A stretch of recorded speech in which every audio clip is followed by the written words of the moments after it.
the music.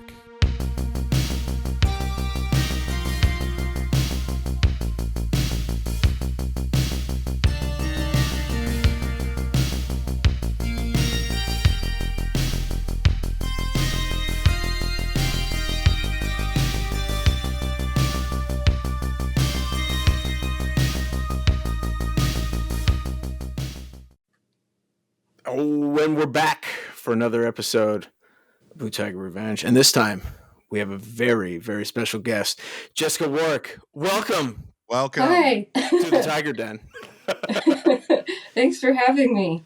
Absolutely. Yeah, of course. I mean, you and I have been, I feel like we've been like internet buddies for a long time, even though we've met probably 10 years ago, I want to say. It's probably about a decade now, which is really frightening to think about. Yeah, like you blink and then it's like, oh. Yeah. Wow. But Helioscope Studios, that was where we met.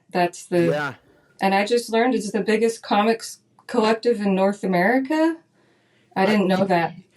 I feel like Raid Studio in Toronto could give them a run for their money now, because they've grown quite a bit. But I know that's been like Helioscope's kind of like we're the number one comic studio. Like, I don't know. Raid's got a coffee shop now. Oh, so man. Okay, yeah. Well, I tried to to pump up Helioscope, but I guess that's all gone now. Yeah, it's all gone. Everything's just constantly changing. But anyways, you are I want to say cartoonist and children's illustrator. Is that an accurate? You think? Sure. Yeah, it is now. Yeah, I started out as a children's book illustrator. Honestly, though, what's weird is I started out with political cartooning. Oh, really? Wow. A long time ago, when I went to community college, I did their newspaper, and that was like right out of the gate what I started with it. Yeah, and then I decided to make a career off of doing children's books. And now I'm back to comics. And that's how it goes, right? Yeah. I guess so, yeah. Okay, so I got to ask, because I've always felt... we're just getting right into it. I love this. We're just getting right into it. Especially at the start of your career, I feel like jumping into doing something like political commentary or political cartooning is one of the most difficult. I just always struggled with humor, and then bringing in like a satire on like actual real life. I always those type of classes. I always just like barely scrape by the skin of my teeth. How did you do that? What were some of the challenges and stuff of political cartooning? It was so long ago. I mean, hi, kitty. He's here. My mode is just to dive in. I don't have formal training with art. I just grew up in a household that was creatively supportive, I guess. So I just, always was making stuff, always was drawing. With political cartoons, I don't even know why it fascinated me. I just thought it was funny. Like at the time I did a cartoon about Arnold Schwarzenegger being the governor. That's what stands out. So you could kind of get an idea of the timing there. But yeah, my college newspaper let me do it, and I did well. I actually won a couple of Young Journalism Awards right out of the gate, which was nice. But I didn't stick with it, which I probably should have, looking back. Do you have a particular favorite political cartoon that you did that you can tell us about? Probably the Arnold one. It was something like him sitting in a tub with candles all around it and a bunch of chicks in there with him, half naked. Well, naked, obviously it was a tub. And something about blaming that for the wildfires in California, knocking over the candles. I don't know. That's awesome. That's right.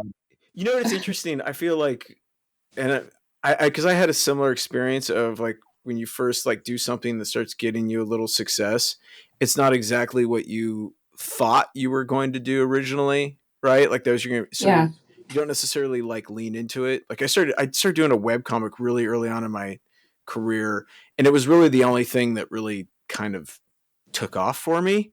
And then as soon as it took off and opened other doors for me, I abandoned it so fast. And because it was one of those where like, it was almost like I think at the time I felt like it was a desperation move. But then when I tried to come back to it, it just didn't have the same kind of audience. And it was one of those where I was like, oh Yeah. man, I completely messed up.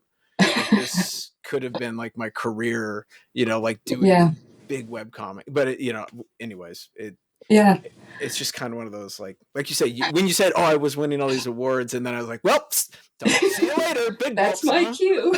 Yeah, go out on a high note, I guess. Yeah. Exactly. Isn't that funny how people do that? I mean, honestly, I think that's just how life goes no matter what. I don't think anyone has a perfect path. And looking back, maybe that's just an excuse for, like having some regrets of making the wrong decisions. But I mean, you get interesting life experiences doing weird shit, and then you can come back to stuff. And I mean, that's how I see it. So. What made you dive into comics? Has that always been like a goal for you, or?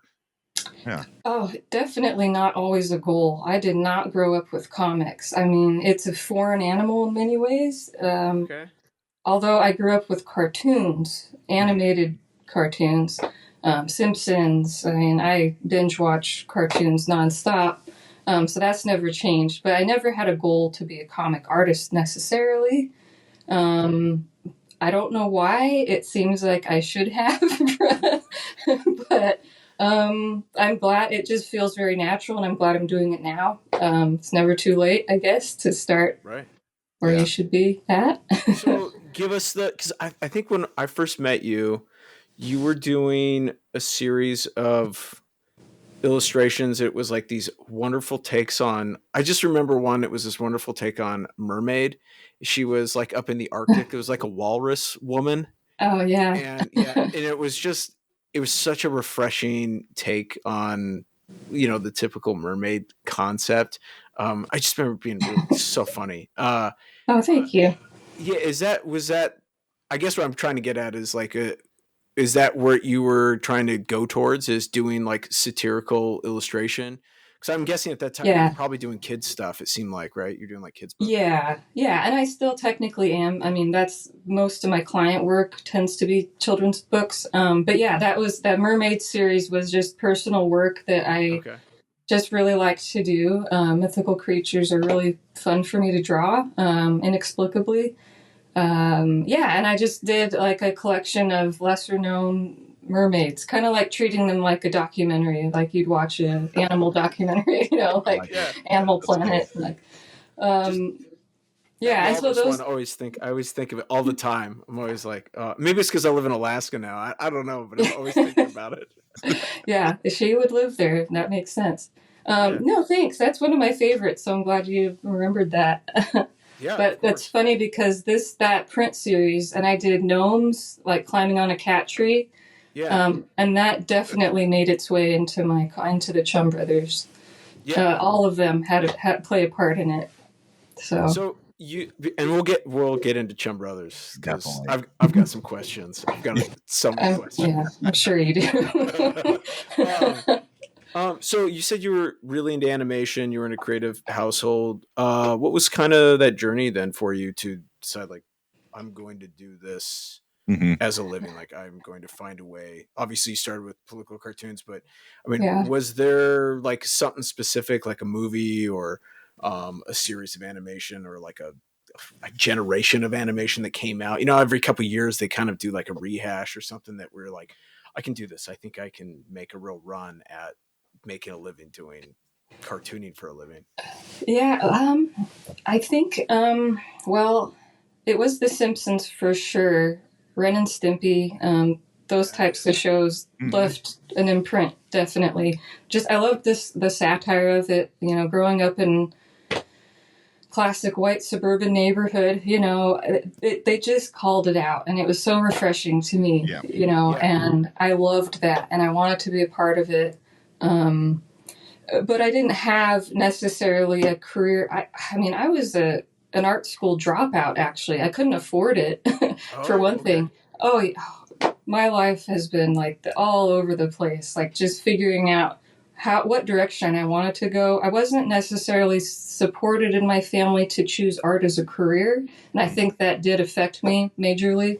Sure. Same. I had no Okay. intentions. I was originally. It's how I met my wife. We were both pre-vet students.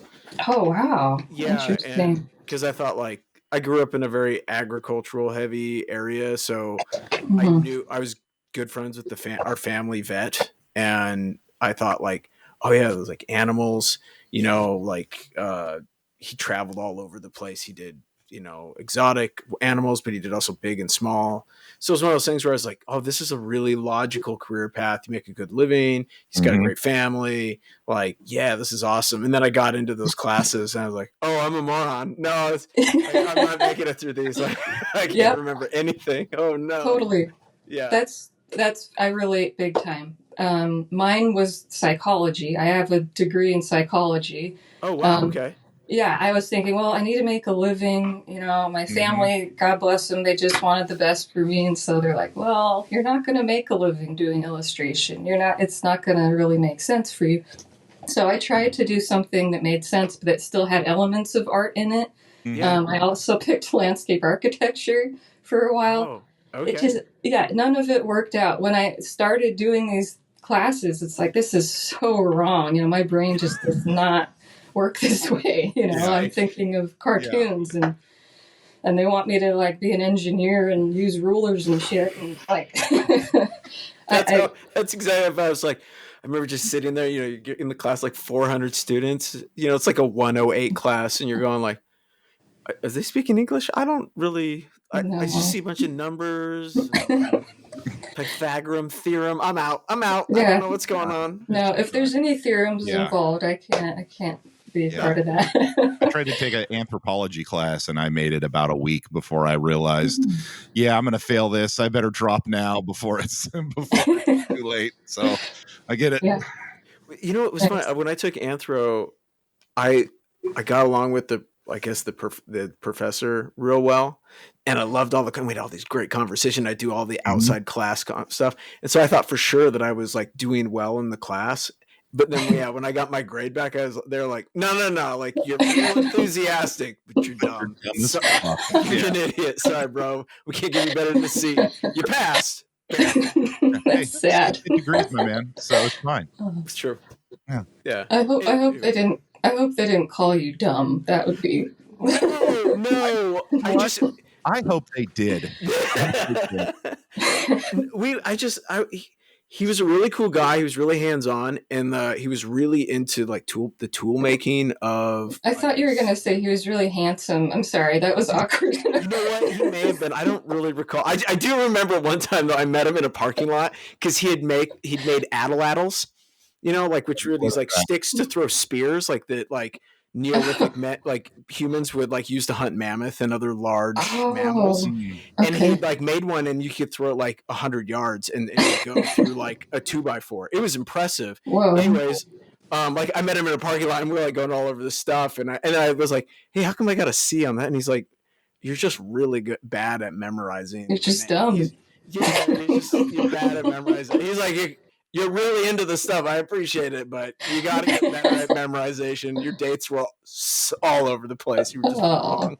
That's great. I love that so much. I love that for you. I aced the labs. Okay, I was really into the labs. It's fun. Nice. Anyways, enough about me bombing college. Okay, let's talk about me bombing college. yeah. You're the Which guest. I did as well. Exactly.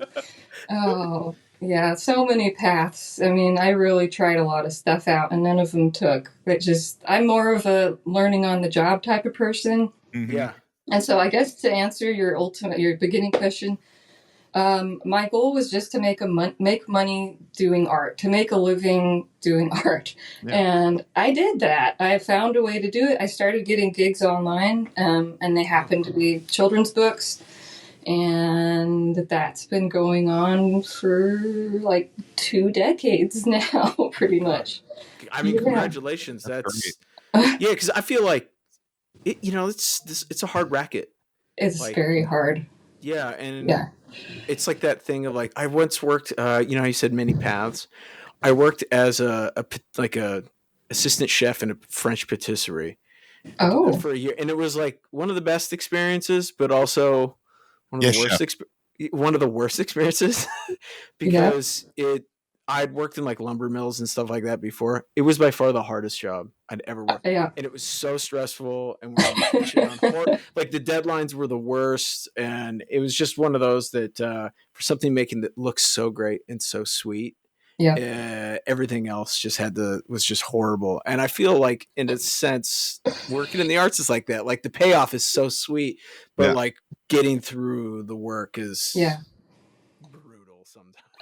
Oh yeah, and people don't see it, you know. They're like, "Oh, you get to just draw puppies and cute, awesome things all day." It's like, yeah, I mean, I am grateful for that, but they don't see the back pain and the slaving away and the monotony of every damn little leaf, and just like it takes a lot of patience and just believing that somehow you'll pay your rent and like I'm not crazy. I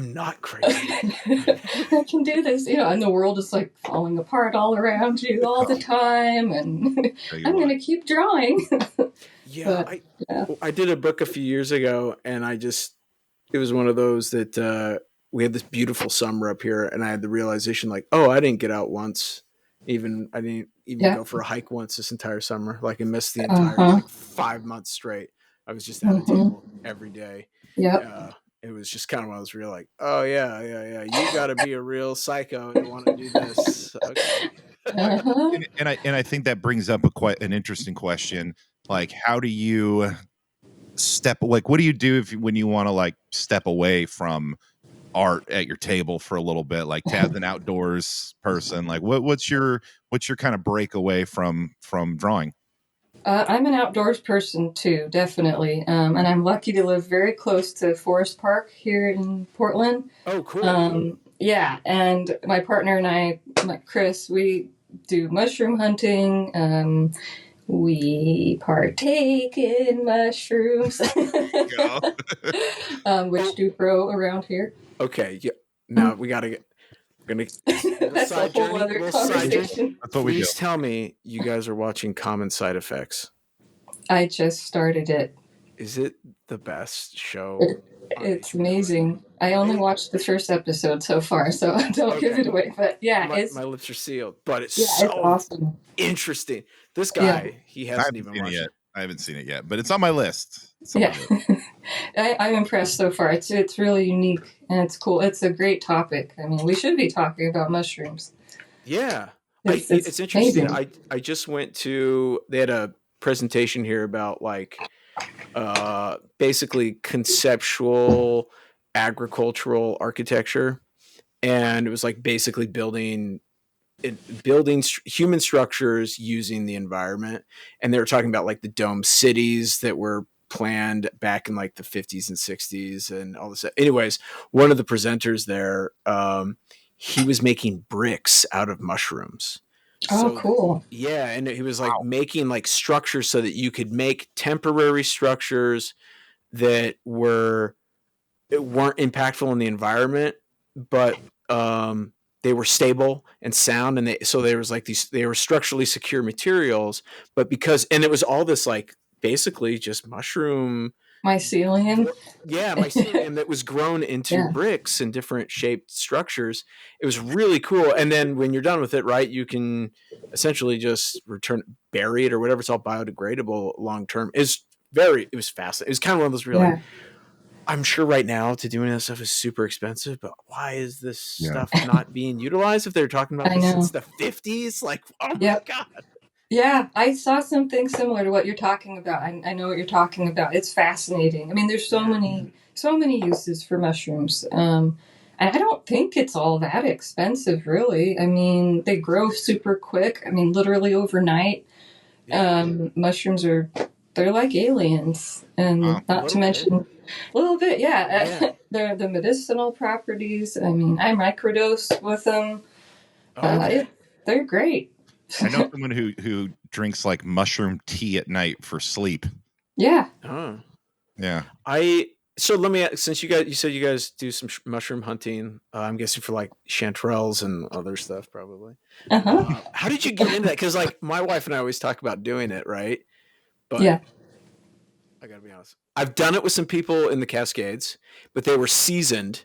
And like we did like a big hike, and it was one of those. It was like we were going up to some lake, and the guy was like, "Oh, dude, look what I found! I got like a wizard's beard or whatever." And then like picked it up and we ate it. And we're like, I was like, "Oh my god!" Like we didn't even have to bring food. This was amazing. Like it tasted great. Cool. Yeah, it was awesome.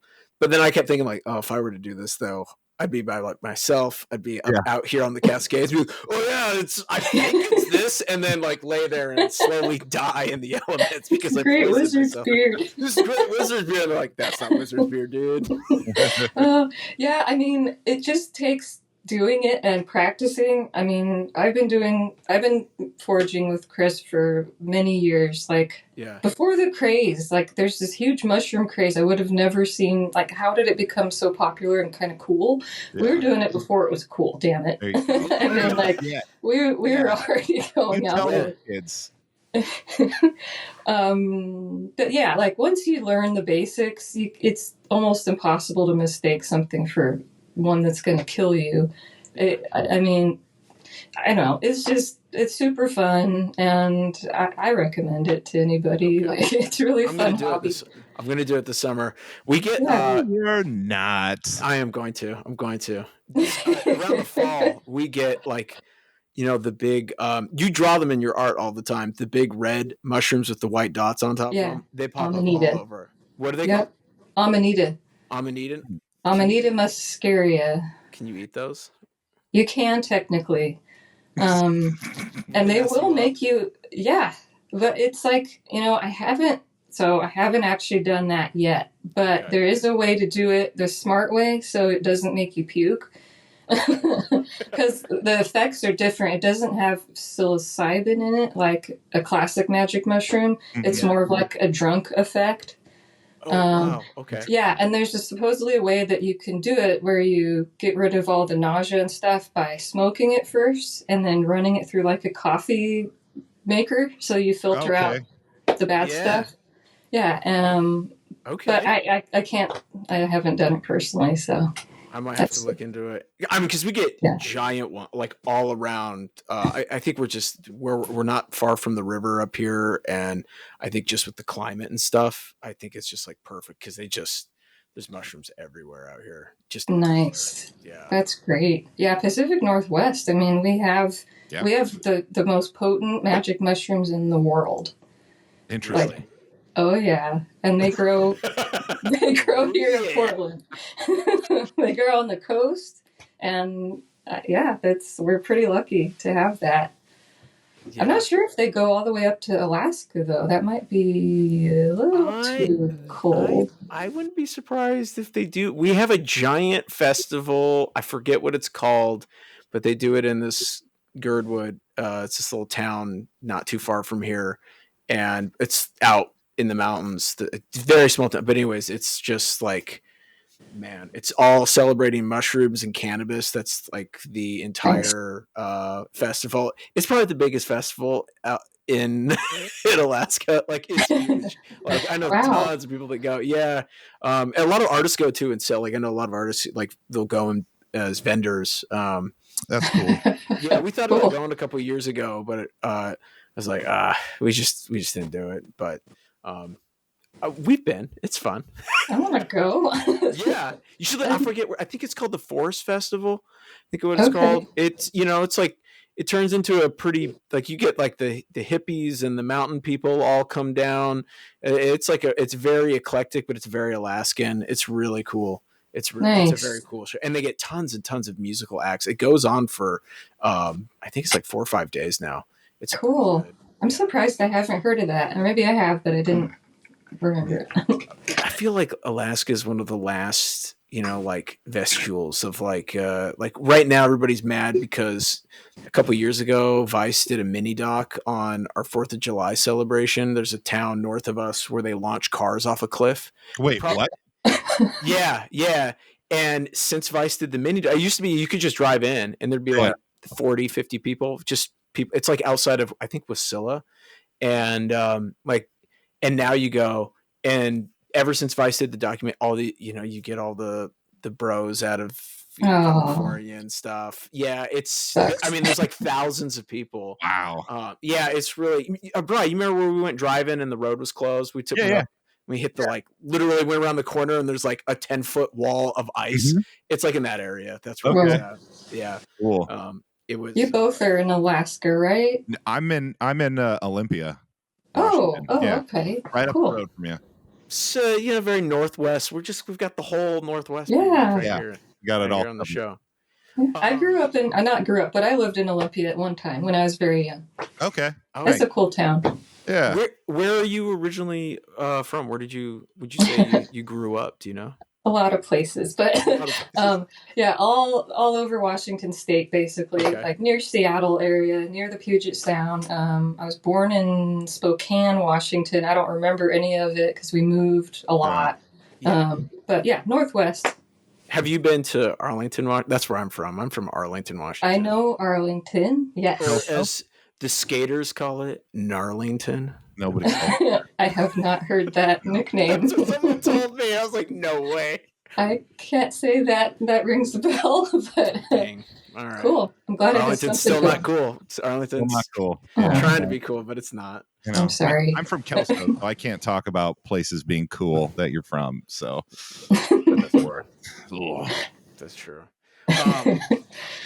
Okay, so how did you find your way then to Helioscope? Because Helioscope is kind of like, I don't know. I feel like it's kind of like a little secret, like a little gem there in Portland. You know what I mean? That people hear about, but because I think were you an actual member there, or were you just doing like what I was and just working? Okay, so you were an actual.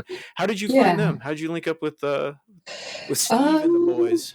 Good question, man. I moved to Portland. I think it was the first time I moved to Portland, and I just was looking for things to connect to, and I found them maybe online or something. Oh wow! I want to say, I think I emailed Steve. Yeah, and I got invited in to just check it out. They saw my work, and they're like, "Yeah, you're a real illustrator." I did not get that reaction. No, you didn't. I'm sorry. I was like right out of college. I was terrible. That's hard to believe. Your work is beautiful. Thank you. I mean, it really is. Yeah. I appreciate it. I was right out of school. My portfolio was not good. I was very, very, we'll just say raw. And I did the internship, or I ended up getting the internship, but like in the interview, like I remember like a couple people were like, no, we can't have him. Like just not, they didn't even care. And I was like, oh my God. Yeah, but luckily Ron Randall and Steve were both QBs. And so they were like, he's got the storytelling down. No, he'll get there. And so I had all the same instructors they did, 20, 30 years time difference. Oh, that's cool. Yeah, it was really, really neat. So that was how I think I was able to weasel my way in there. And then, I just ended up like working for so many people, just doing like backgrounds and a little ghosting here and there, or just helping out on projects. So I was just in and out all the time. Cool. Yeah. That's cool. And how long were you a member of Helioscope? I wish I could remember these things better. It wasn't that long of a period because, again, I moved around a lot. I think I moved out of Portland again and just kind of was weaving in and out. I was on trial for like a little while there. They didn't accept me as a member right off the bat. Right. I came and went kind of like floating around and I'm not a member anymore technically, but I still go in like on their Have you been to the new studio? Yes. Yeah, it's great. It's a really cool space. Yeah. It's really big and bright and plenty of parking, which is nice. I like that they have parking now. That's good because before it was I used to park out in the Chinatown, the like over by like I guess that would have been northeast Portland area, like north of them a little bit. Oh, okay. Anyways, it was like 5, 6, 8 blocks up. I can't remember. Yeah. Anyways, I would go park up in that district because at the time they hadn't raised the rates for parking. So every like 3 hours I'd have to run out there to feed the slot machine because it was so cheap then I was like, well, if I park in like one of the other areas, it'll be like $10. But if I park here and just feed the meter, it's only $6 for the day. So it'll be fine. That's what I'll do. And yeah, so I used to do that. Man, that's rough. Yeah, it was really like, I'd be like, hey, Steve, I'll be, oh God, sorry, the animals are, I'd be like, Steve, I'll be right back. Sorry, we've got a puppy, a giant puppy, and she's on the couch trying to battle the cat right now. That's normal. It's normal around here. Yeah, let's see it. Show us the battle. Yes. You know what? Our viewership just went up by 5,000 because of this right now. Yeah. They're getting into it. Yeah, they're really like, guys, this is not what is happening. I'm sorry, Jessica. No, it's great. Good music. Good entertainment. Yeah. Brian, you're gonna have to make sure you get some clips of this. Okay, it looks like the battle's about over. So sorry about that little interview distraction. Yeah. Never apologize for real cat on dog around here. If you can't, attacks. Very professional comic book. Yeah. Look out, CBR. We're coming for you. Okay, now so Chum Brothers.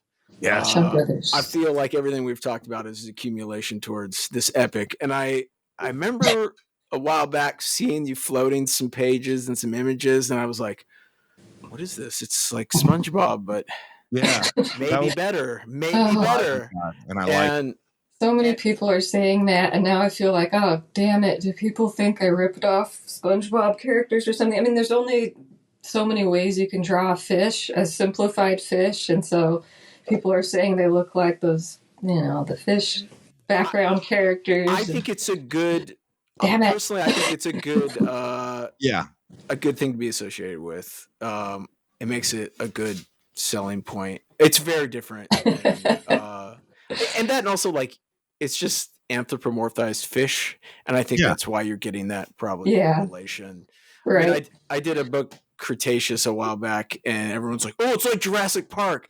Nothing like Jurassic Park. Okay. Absolutely, but I'll take the association. Yeah, that's true. Thank you. That makes me feel better. Yeah. I didn't think of Jurassic Park, by the way, when I saw your comic. But I will say this: Amazon was bundling it for like 6 months with Jurassic Park. I was not upset about that. There you go. I didn't think of it like Jurassic Park. I thought of it like the sequel series, the Jurassic World. How dare you? That's how dare not very nice. That is an insult. I kid. Okay, so Chum Brothers, give us the lowdown. How was it birthed? How did you come up with this amazing story? We want to know everything. Okay, well, so Jurassic Park, SpongeBob. Well, you were talking about the Walrus Mermaid. Basically, it's a collection of mini comics into one giant mythical creature saga, kind of, that takes place in a town called Lorland. And yeah, it's like over the course of my entire career, I've had these characters in my head.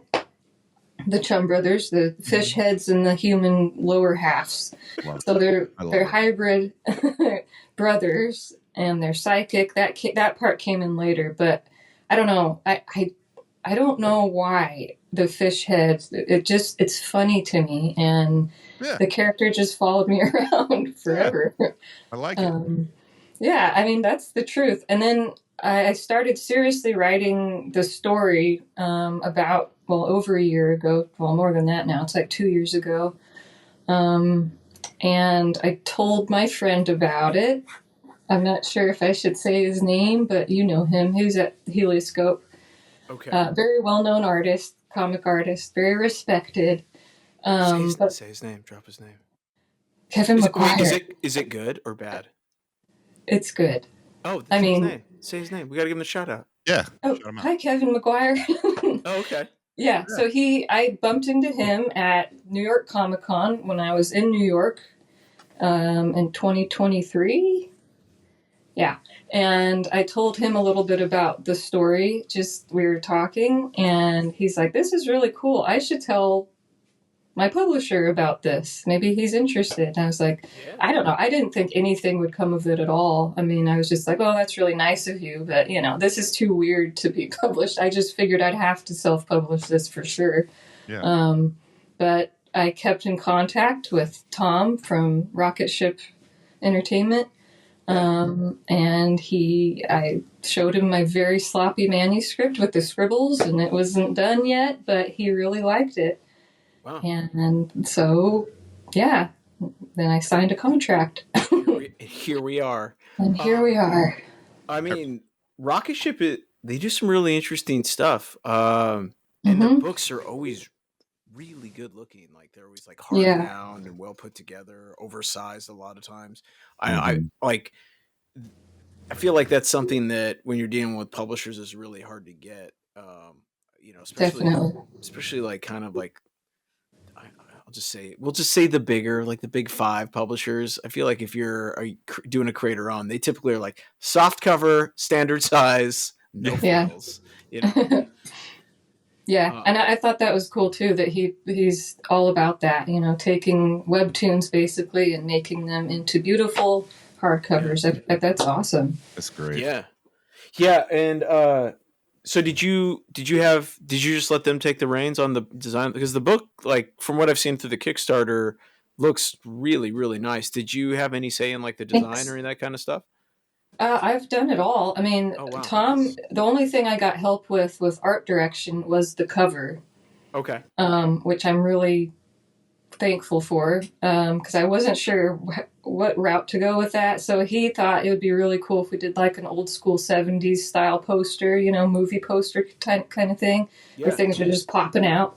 And I thought that was great. Neil the Gnome is front and center with his nipples out, and kind of like, I don't know, it was a good choice because it makes you look at it and you're like, well, what the hell is this? What could this possibly be about? I mean, what is this combo? Okay, you mentioned the gnomes. Yes. What's with the gnomes? They're the weirdest thing, but I'll be honest. It's been, for a lot of people I've been sending the book to, it's been the selling point for them, where they see the gnomes and they're like, yes, I got to get this. There's a gnome feeding a litter of gnomes with its body. Yes. Gnomeo and Juliet gives me the vibes of like the one who was in like a onesie.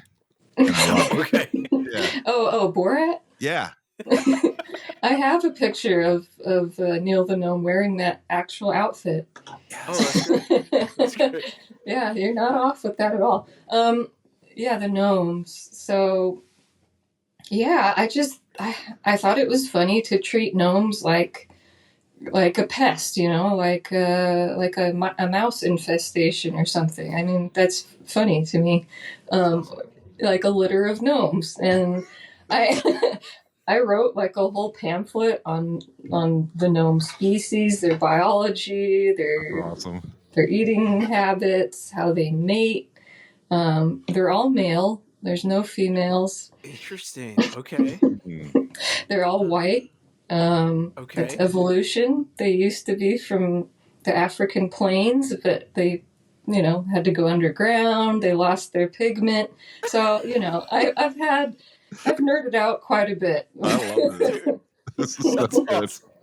That's awesome. I'm giving it away for free, by the way, to every backer. Just like a little ebook that I made for that. That's a secret. Well, I already actually said that before. So okay. Well, gnomes out of the bag. I can't wait to get my gnome field guide. It's going to be very That's exciting. Great. Yeah. Awesome. That's really cool. Yeah, it's just it's I always love when you see like in gnomes, right? It's something classic, and I guess you could say probably overused, but you've given it such a fresh and unique take that all of a sudden they're incredibly interesting. Yeah, and I love it when creators do stuff like that. I always find it cool. One, it's impressive, and two, it's like, okay, like this is the type of stuff that like gets it, I think, notoriety, gets a project really, really noticed. You know what I mean? Oh, that's really nice. Thanks. That feels good to hear that. Good. Yeah. Well, it's true. I'm glad it's not like so disturbing that it's so off-putting that, I mean, I want it to be a little uncomfortable. I mean, I there's feel like that's a theme in your work. Like it's everything's very like, oh look, it's like a children's book, but then there's like some yes. undertones of like, oh, this is just I'm feeling a little disturbed. This is Uh-huh. kind of like you said, Ren and Stimpy Yeah. earlier. Yeah. Yes. Yeah. Yeah, it kind of reels you in. You know, you feel safe. And then you see, you know, some gnome nipples and a feeding box and nursing. And then you kind of like, I want to put this down for a while. And then they come back. So, yeah, I mean, it's just funny to me, the idea of mythical creatures. Like you said, they're such, you know, we're so familiar with them, you know, the archetypes. And just to put them in these modern settings, you know, like in a McDonald's or just like out having a cup of coffee. I think that's funny. And basically the whole series is on that idea in general. Cool. Yeah. So what is the like basic premise for the Chum Brothers? Just for our listeners at home. Okay. Well, the Chum Brothers are twin brothers who happen to have psychic powers, and they stumble into their own private eye detective agency and just kind of giving it away. But that's the basis for the whole series. And so they go throughout the town of Lorland and they solve mysteries. And each episode is going to feature a different mythical creature. Great. So, That's awesome. as you guessed, the first episode is gnomes. And it was honestly just convenient because the gnomes, they run into him with a next door neighbor, and I kind of wanted to introduce the Chum Brothers' home, where they live, their family, to kind of have a nice intro there. Yeah. And since the gnomes were so close by, it just made sense to start it with them. Oh, cool. So, well, now we're gonna get into the nitty gritty of writing, if that's okay. When you're writing this, were you trying to really pull from like kind of like your own slice of life experiences, or were you just trying to look at like your environment, like, you know? Okay. Were you a private detective in one of your jobs? That's what I want to know. Are you psychic? This is a mask. I'm a fish underneath here. Perfect. I'm psychic. Yes. That's a good question. I think I do it on accident. I mean, because like we've mentioned, I've moved around a lot, so I've lived in a lot of different places, and I think there's bits and pieces of every harbor town I've ever lived in. So it's kind of an accumulation of like Bellingham, Washington, where I've lived, and my parents retired up there. Portland. Nice. Bellingham's a nice town. Good spot. Yeah, it is a nice town. So, and New York too. There's bits of New York in there. I've lived there for a couple short periods of time. Just everyday life stuff. There's probably things I don't even realize that I put in there. I don't. And just like I said, a combination of everything I've been drawing for a long time that I think is still funny somehow. Yeah. I just did. I get to dance around humor a little bit in my own work, but I never get to. I don't ever actually get hired to do humor, and I just recently got to do like kind of like it was like a Godzilla-esque pro wrestling type book, but it had elements of humor just in like the way the characters looked and stuff. And it was really, I found it was really refreshing compared to like the normal kind of like serious, oh no, we're gonna die type stuff I typically get. And I don't know, like I've always found that humor is hard to write, but it seems like if you can make it kind of give it that like eerie Indiana type spin where everything around these straight faced characters is strange, it kind of helps it a little bit. I don't know. I don't really know where I'm going with here, but I kind of feel like you do something similar, or at least you're hinting at something kind of similar in your own work. I would say, well, see, for me, it's opposite. I could never write something serious. Okay. I mean, I admire people that can. I really do. Like, a good drama is amazing. Sure. I always would have to find a comedic spin on it because I think that's just how I've coped with life. That's probably the answer to your earlier question, honestly. Like, I have to have the comedy part of it because I don't know, it just makes me feel better. Well, it's an interesting take, right? Because like in life, some comedy is the easiest way to deal with like the darkest stuff. Like oh yeah, my sister, she's a JAG lawyer, right? And so she sees wow. some horrible stuff. Same with my wife; she sees some horrible stuff with her profession, and we've we have this trifecta of just the jokes are just dark, just darkness all around all the time. But I think it's just so that you can, I don't know, like you can. It's how you cope, man. That's how you cope with bad things that happen to you is through humor. That's one way. Yeah. Yep. Yeah. Exactly. Yeah. Oh yeah. I remember like years ago, in my early 20s or something, I had a terrible dating experience. I was living with this person and we were going to get evicted or something because he was not being honest about where the money was going. And it was just like a terrible day. Oh yeah, it is horrible. And I think it was like Easter or something, like really, that should have been a nice, beautiful day. And I was just walking down the street, like, I don't know, something really hilarious popped into my mind. I was like, this is the only way that makes sense moving forward, is just to like find the comedy in it. So I don't know. It's just, it seems to be the natural transmutation of terrible things. For sure.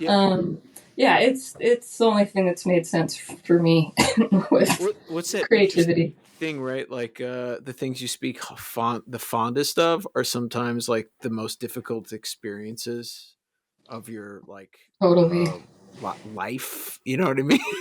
Like like Brian's former military, and I mean, all you military guys, you're always like riffing about like, remember when we had to do this horrible thing? That's true. That's true. It's the worst thing that ever happened, but we laugh about it now because that's what you have to do. Yeah. I can't even imagine, but yeah, that humor is, it's best medicine, as they say. Speaking of medicine, Brian, yeah, you know what time it is? Is it time for the question? I think it's time for the question. The question. Okay. So it's been a while since we've done the question, but the question works like this, Jessica. If you were given the opportunity to do your own comic series of any licensed property out there, so it doesn't have to be necessarily like a comic book character, it could be a movie, a book, a TV series, whatever it is, but to turn it into a comic series, what would you do? Wow. That's an amazing question. Putting me on the spot. That's what we do here. You want to know the first thing that came to mind is the X-Files. Ooh. Oh. Okay. I think I could. I think you would do a really good job on the X-Files. Honestly, thank you. I would make it weirder. Yeah, because also X-Files. If you go back and watch X-Files, there's a little bit of like comic undertones. Oh yeah. Scully and Mulder. I mean, come on, like back and forth there all the time. It's great. I think, and there's cryptids. With gnomes, you need to put gnomes. The gnome episode would be intense. Yeah, Mulder and the gnomes. I mean, I could see that. That would work. I could 100% see that. Yeah.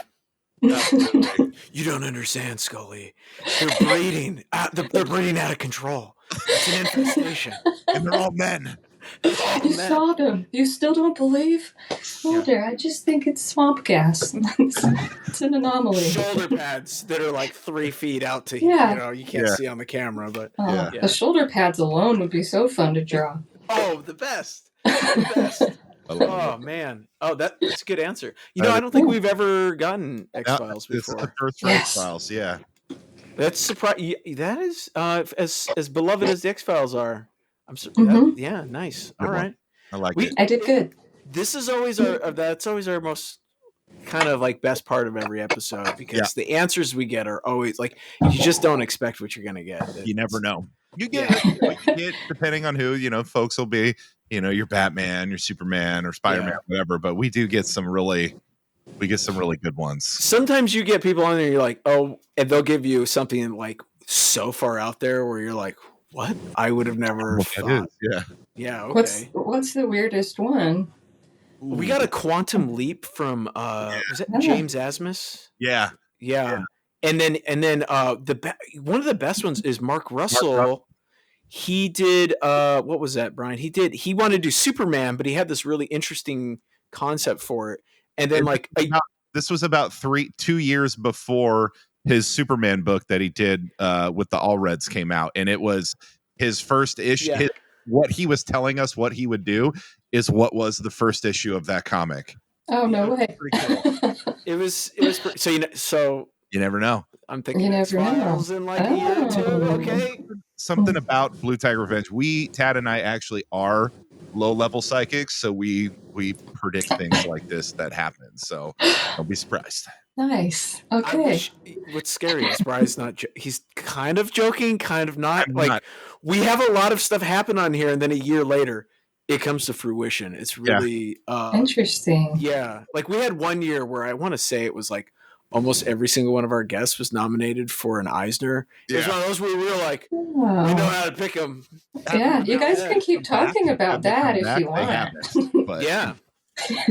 Yeah, Brian, when are you going to have me on as a guest? Huh? Well, you kind of are a guest. Do you want me to interview you next episode, and I'll just treat you? You get nominated for an Eisner. That's right. I want to get that in that Eisner list. You want. Well, we call it the Tiger's Kiss. You want the Tiger's Kiss? Tiger's Kiss. Yeah. Yeah. I wanted to ask you guys about that. By the way, where did the name come from, and why the revenge part? Okay. It's kind of a long story, but so I had done a signing for Ninja Turtles, and Bri came as a fan. Yeah. And I'd met, and then we started talking, and then I want to say like a couple months later, we ended up getting coffee or something like that, or just hanging out.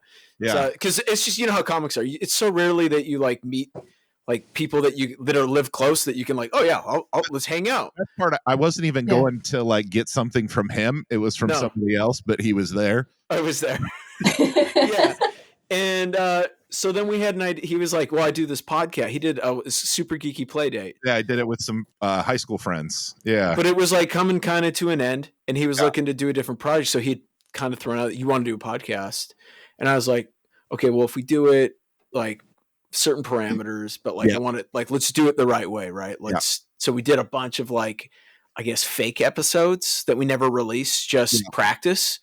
And it went really well. So we were like, all right, let's do this. But we needed to come up with a name. And I, at the time, was writing or working on some pitch, and it had to do with cryptids or something. Yeah. And so I was like, well, what would be I want to do something where it's this podcast is never going to be big. And this was 2018. So we've been doing this for a hot minute. Yeah. Yeah. But I was like, I want the podcast to be special, and I want the name to reflect that in a sense. Yep. So there's this cryptid called the Blue Tiger.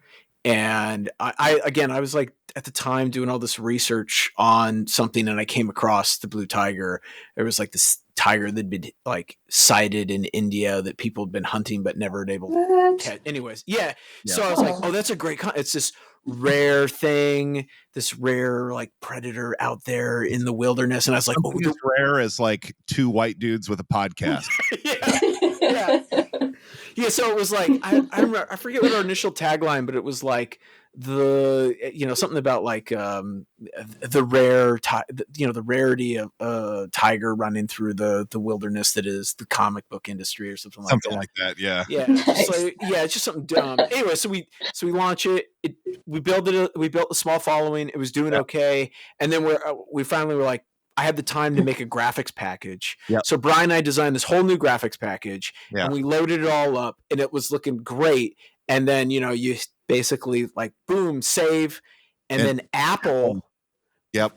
Just. They wouldn't do it. They wouldn't change it. They never updated any of our stuff across the platform. So when we'd go into our site or our whatever to load up, everything looked like it was uploaded, but we still had just the kind of really bad graphic that was on there. Yeah, it was just a placement image of some public domain blue tiger. Yeah. Tiger that was just blue. It was really bad.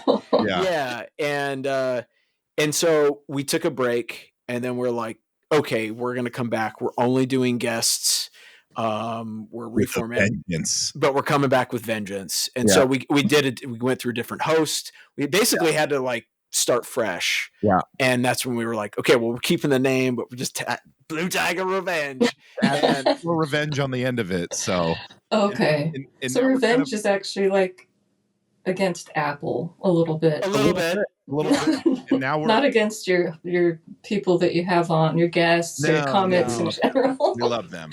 Yeah. We love our guests. We love the Tiger Cubs who listen. And now we're kind of doing, it's kind of like revenge again, because now we've switched over, like, because now we do YouTube now as well as releasing audio. So it's like we're rebranding for a third time. So Yeah. Well, like after once everybody kind of like once it went back to normal, like post COVID, right? Yeah. We were kind of caught up in that COVID surge where everything that was like online blew up. So our numbers just like went skyrocketed. Yeah, and we're like, oh my god, like we're really doing something. Yeah, like this is great. Like we could turn this into something bigger if we wanted to. Cool. And then everyone went back to work. And we're at home just listen to podcasts all day and stuff, and we just flatlined again. So we're like, well, I was like, let's do video. Okay, we've been talking about it for years, so now we're. My cousin has been trying to get us to do video for what 5 years now at this point. So pretty much about time. All right. Yeah. Well, that sounds like me too. I never do videos. I don't know. I'm just drawing too much, I guess, to spend the time. But yeah. Thank you for forcing me to do a video with you guys. You're like, you bastards. We'll put it's in both. You know, it'll be on YouTube, and then it'll be on podcast apps everywhere. Or if you don't subscribe to any podcast, you can just go to our website bluetigerrevenge.substack.com, and you can hit subscribe, and then every time we post a new episode, it'll just come right to your inbox. Wow. So easy. It's so convenient. Man could do it. Man, so smooth. He just weave that right in, you know? That's what I do. It's amazing. So nice. Okay, so we're not going to keep you too much longer. But as we're winding down, we kind of like to end each episode with, we like to ask the guests what kind of, like, what's up? Oh, go ahead. I was gonna say we like to ask our guests like what kind of stuff they're reading, what kind of stuff they're, it's basically what's on your reading list these days. Because like we're all creators, but I think we all kind of were fans originally of comics, and sometimes you're not even reading anything; you're just watching movies. Like that counts too. So whatever. Yeah, I watch a lot of movies, by the way. a lot of '90s Michael Douglas hilarious movies where he freaks out a lot, and that's awesome to me. Do you have a favorite Michael Douglas movie? Oh my God. There's so many. I mean, Fatal Attraction is great. Mm-hmm. Have you ever seen Falling Down? I was hoping you would say Falling Down. Really? Yeah. Oh my gosh. I know it's dark. But no, it's hilarious. It's hilarious, right? It's like the best dark comedy of all time. Yeah. The best comedies, by the way, are not comedies. That's what I like. The Shining is wonderful. Yeah. The Shining, come on. I mean, that Jack Nicholson he's comedy. He should be just doing stand up. I mean, I feel like that's how I start my morning is like Jack Nicholson from The Shining just Wendy. Yeah. If I was going to do my own plug for the studio mate that we were just talking about, Steve Lieber, I just picked up his book. I haven't read it yet, but I really am excited. Okay. Yeah. Cool. But that's on my reading list for sure. Nice. I just reread recently Stitches, an older graphic novel by David Small. Oh, okay. I know what that is. Yeah. Kind of to just re-inspire myself, because when he did that book, it was new to him. Graphic novels were new, and he just kind of approached it the way I did with my book. Like very intuitively, like his drawings are so loose and full of emotion. I mean, I just think that's awesome. It kind of gave me permission, like, oh, okay, you don't have to be perfect with it, just do it. It's great inspiration. Yeah, I mean, I read stuff all the time. It's just not always in book form. I Mhm, mean, sure. I'm learning about random shit. Yeah. Honestly, I don't know. Like mushrooms we were talking about earlier, Yeah. planets, nerdy stuff. Like it. I do have a question art that's a little art related. Yeah. Since you were talking about the book Stitches, when you look at other artists for inspiration, do you find yourself looking at artists who operate, you feel like, in your same arena of style, or do you find yourself going in completely opposite areas to see how Ooh, that's they a good execute their question. work? I think that to answer that would depend on, well, I would answer that very differently like a decade ago or at the beginning of my career. Like Mhm. I remember like having my favorite illustrators next to my computer screen and Right.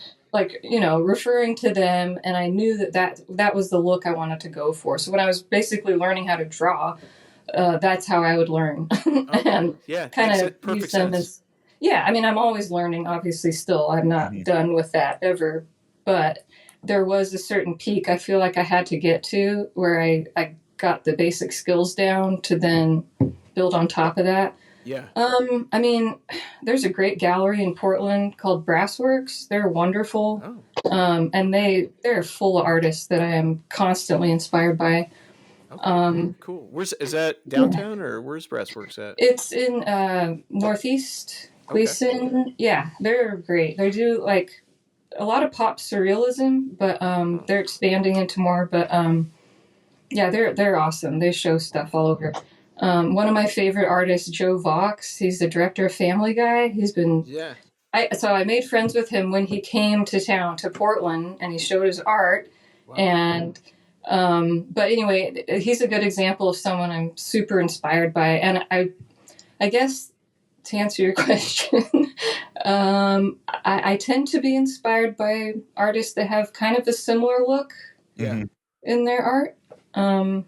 But I also am inspired by anybody that's totally unrelated. They could be surgeons or I don't know, Yeah. Yeah. aeronautical engineers. I mean, I think people are really interesting and their Yeah. stories, and I think I get inspiration anywhere that it clicks, whatever Yeah. that might be.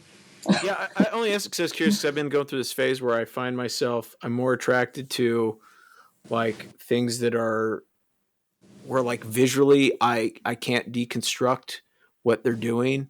You know, like when you see artists who operate within the same kind of path that you do, you'd be Mhm. like, oh, I see what they did there. I see what they're referencing. I see like how they're structuring this. Oh, that's really cool what they did with the color. But I'm finding Mm-hmm. myself going into people where it's like, man, their approach is just so like.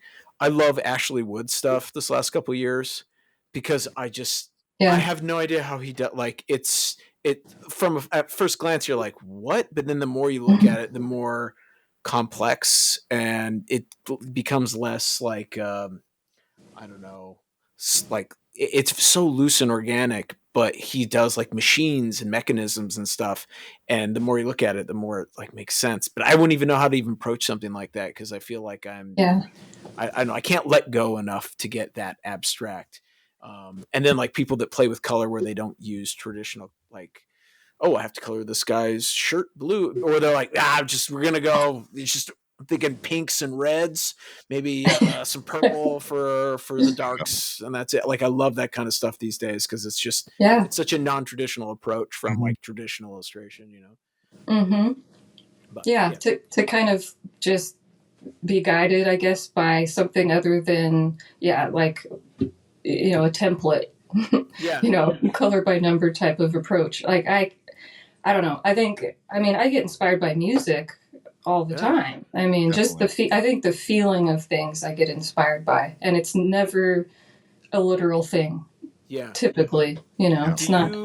you said do you use like depending on the project you're working, do you ever develop like a soundtrack for it? I. What do you like? Like Literally? no, well, I mean, like I'm right now. I'm working on a book, and it's a very like primeval, early people surviving in like the like in North American wilderness, right? Cool. And so I'll listen to Yacht like rock. Yeah. Phil no, Collins, I wish. Michael No, I McDonald. find myself listening to like ancient throat music or Cool. like Mongolian death metal, that kind of stuff. Because I Nice. don't really know what they're saying when there are lyrics, but a lot of times it's just the heavy like these primeval drums and stuff that they're using. It just sets the Sure. tone for the setting. I was just curious if you Yeah. try and build like an atmosphere for yourself to Oh, work in. definitely. Yeah. I totally know what you're talking about. Yeah. I mean, for Chum Brothers, it's 90s, totally 90s. You know, like I grew up in the grunge era. I mean, the total music wonderment. I mean, so much good music came out, in my opinion, during that time. I mean, it's amazing, right?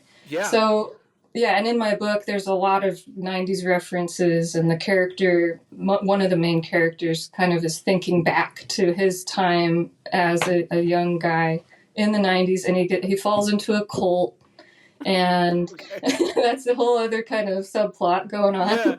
But, yeah, they're like, I try to, even on social media, I try to do posts with music incorporated to kind of make the feeling there. And yeah, I do that all the time. I mean, I actually play music. I play the piano. Oh, cool.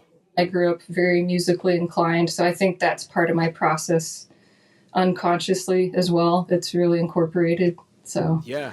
Oh, that's awesome. That's great. Yeah. I love that you said that because I'm going through a little 90s. Like I have had on Pandora I forgot about how much I love the Primitives. Do you remember that band? Oh yeah, totally. Yeah. And so I've been just like deep diving the Primitives and Cool. the Cult and like bands like that, just getting in there on that kind of stuff. Like I was just listening to was it Lush the other day?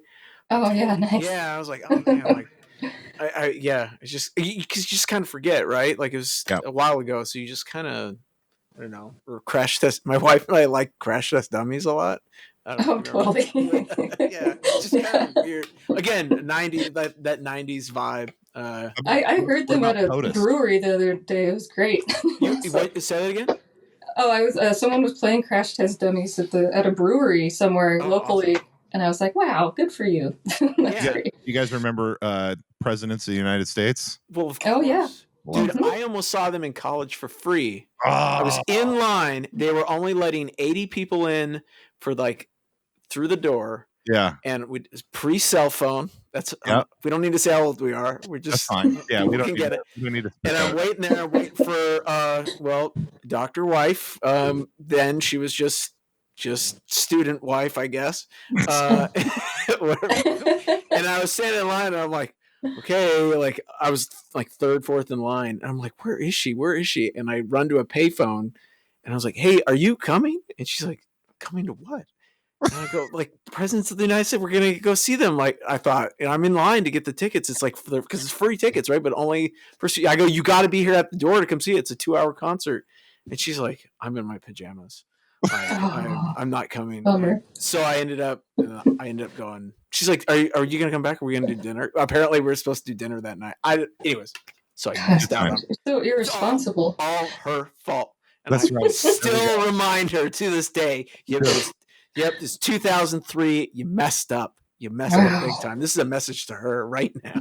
I didn't know this would bring out so much repression and tiger anger energy. That's right. Revenge. Roar like a roar. Yeah. Wow. Yeah.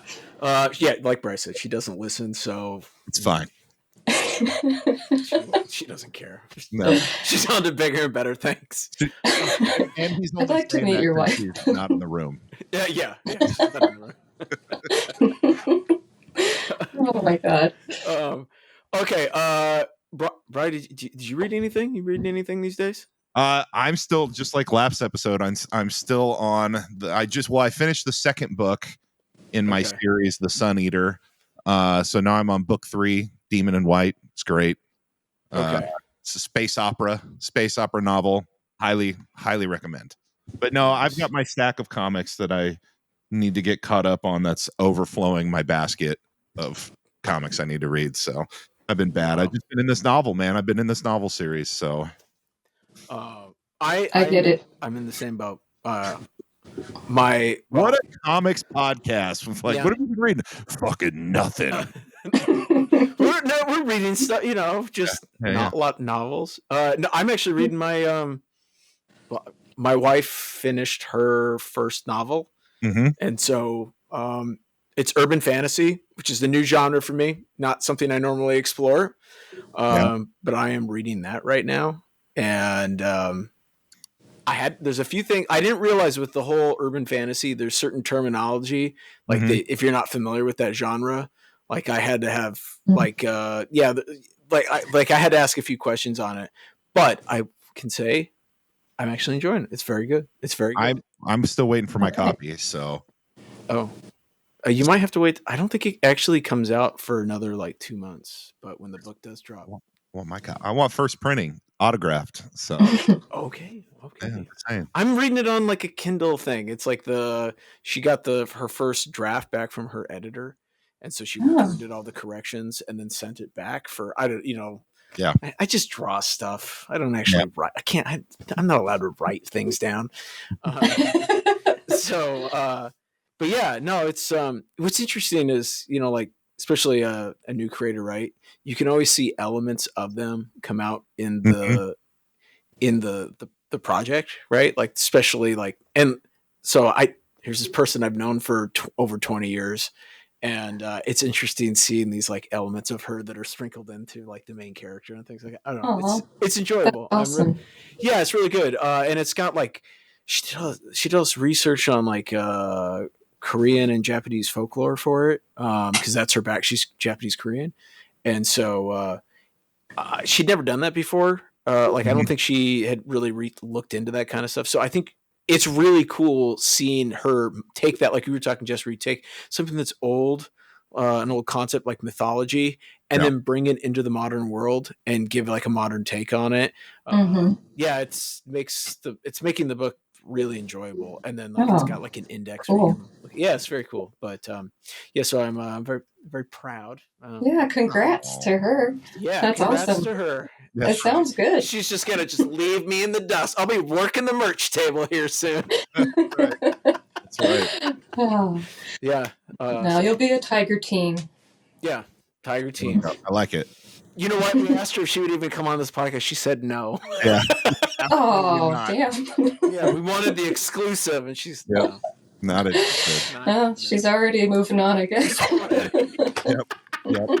Wow. Sorry, man. It's all right. It happens. I'm used to it. We knew this was coming. This day was inevitable. She skipped the tiger's kiss and went straight to big timing us. That is cold. She doesn't want that 1-2 year wait, Yeah. She just wants the success now. Yeah. Preemptive. Exactly. All right. Well, I guess we're kind of winding down here. Do you want to give us one last plug because I know the Kickstarter only has a couple days left, so I imagine by the time this comes out, it'll probably be over. Close to. No. There's 3 days left. I'm gonna get it out before. We have another episode in the queue, but I'm gonna get this one out first. We'll just change the order. Thank you. Yeah, so all right. So thoughtful. With still like a day or two left on the Kickstarter for you. That would be awesome. Thank you. Big Bride. Big Bride delivers once again. Okay, well, give us one last little plug for the channel. Okay. Wow. Well, I'm new to comics. I can probably guarantee that you'll never read anything like this out there. Even though it might remind you of SpongeBob. Okay, that's fine, but it's not SpongeBob. It's better. It's better. There's no revenge in it that I can think of. But yeah, it's fun. It'll probably make you laugh. And I had tons of fun making it. So that's usually a good sign that other people will enjoy reading it. And it's on Kickstarter for 3 more days. So, and it's already funded, but any extra helps a lot. And I make more. After it's funded, will you be able to still purchase the book online through like Rocketship or places? I believe so. Perfect. I think so. Perfect. Like I said, I'm brand new to this. But We'll, yeah, we'll have a link to the Kickstarter in the notes on YouTube and in our Substack. Cool. So folks can find it. Absolutely. Yeah. Awesome. Yeah. Well, thanks again for doing this. This was thank you so much. Really awesome. Oh, thank you guys. It was so fun. Yeah. Yeah, Perfect. of course. No. Bri, do you want to take us home? Take us home? I would love to. All right. Tiger Cubs, thank you for listening in. Thank you for checking us out either via audio or visual, or if you are a true Tiger Cub, you're doing both, right? If you want to tell your friends about us too, you can do that. You can share the website, share bluetigerrevenge.substack.com, share the YouTube, youtube.com @bluetigerrevenge. You can subscribe, all of the things that you want to do to help spread the revenge worldwide, right? Let's get that revenge tour, not just here, not just in the Northwest, but across the planet. Let's see. If you follow us on social media, thank you. If you don't, @Blue Tiger Revenge on Instagram. We post stuff. Tad always tries. He always makes funny faces and cats at me, but it's not going to work this time. And finally, Jessica, I want to thank you so much for coming on the show. Please make sure to go to Kickstarter, check out the Chum Brothers, buy it. It's going to be great. I can't wait. Jessica, thank you so much. Thank you, guys. Yeah. Tad, do you have anything else? I have one little thing. Okay. The end of April, if you happen to be in the greater Anchorage area, Bri and I will be making a very rare Blue Tiger Revenge appearance at Arctic Comic Con. So, fly up, spend the money. That's right. Come share in the revenge tour. That is life. That is life. Right, Warrick? Yeah. All right. Well, if that is all you have, what time is it? Hit the music.